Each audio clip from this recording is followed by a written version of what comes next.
Proper cleaning is prevent hubag, secure limpyo, balikon kung naapay natin. Nga pa dyan Perlin. Dako biya o. Ang kanig di ko ni kwaon. Nga.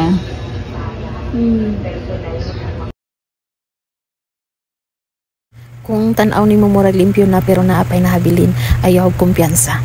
Dapat gyud balikon ug kuhaon para dili maghubag og malikayan ang sakit. Mao ni ang akong style diri. Hinay-hinay pero sigurado. Limpyo hangtod walay mahabilin. Parehaan ni after na ko nalugit, murag limpyo na tanawon. Pero pag nahikap nako, naapay murag gahi-gahi sa kilid so akong gibalikan. Para iniguman, mabati ni customer ang kalimpyo o half size sa iyang kuko. Kay para sa akong customer, dili lang nindot tan-awon ang importante, kundi limpyo og safe sad. Mas maayo nang sigurado, balik-balikon og limpyo kung naapay nahabilin para likay sa hubag.